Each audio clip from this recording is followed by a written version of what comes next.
dito ako banda sa may Paranaque, Las Piñas. Ito yung service road na iniiwasan ko doon sa kabila kasi ang daming hams. At itong sasakyan ko ay lowered eh. Dito walang hams, dito puro naman lubak.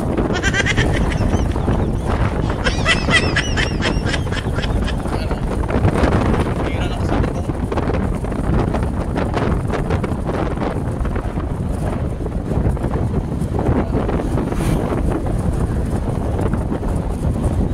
Kahit pas talubong ka pa sa kabila, wala.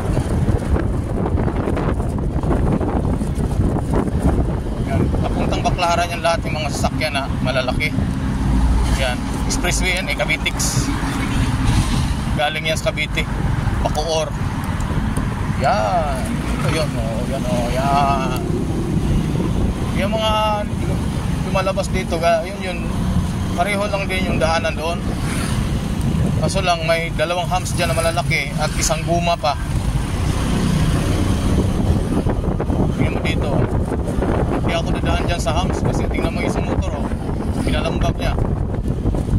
Dito ako dadaan. Kahit mali ito, daan na lang ako dito. Ano kaya pinulot yun? Baka pira. Wow.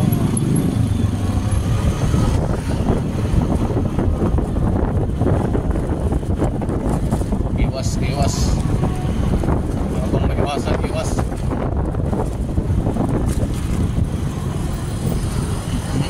Ang liliit ng hams pero ang hahaba, ang tataas.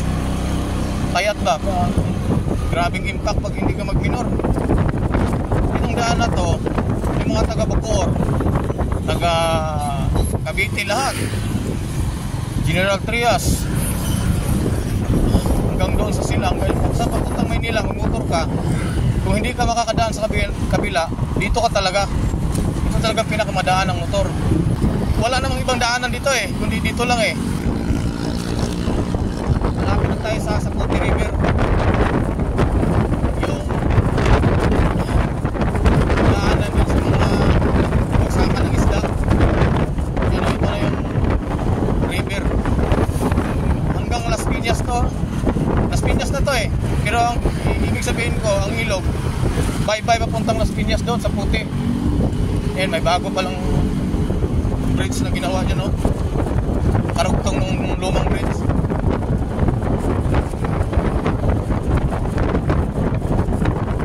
Ayan.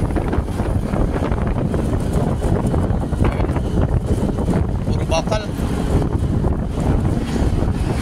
Hirap na makakadaan ng malaking ano dyan. Pambot kasi nga nilagyan ng kunting daan. Yan, saka ng isda dyan sa ano, Las Piñas.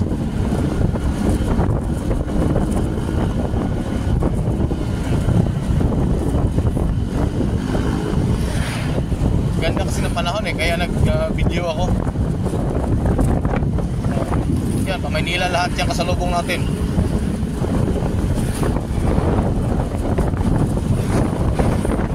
Yan na.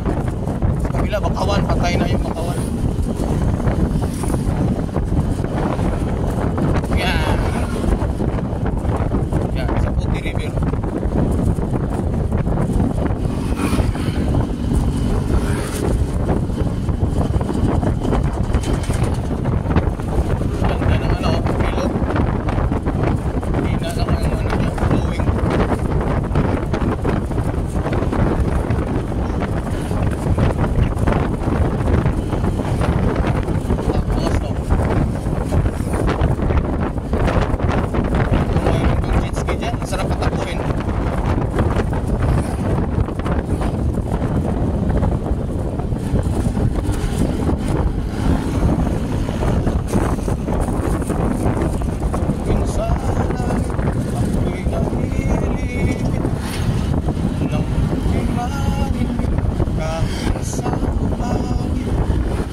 natin, nakarusi ka,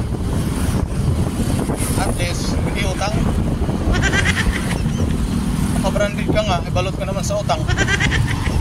Kung iba dyan, okay, kasi may kaya yan eh. Bibili sila ng branded. Okay yun, mas maganda ang branded. Branded yun eh.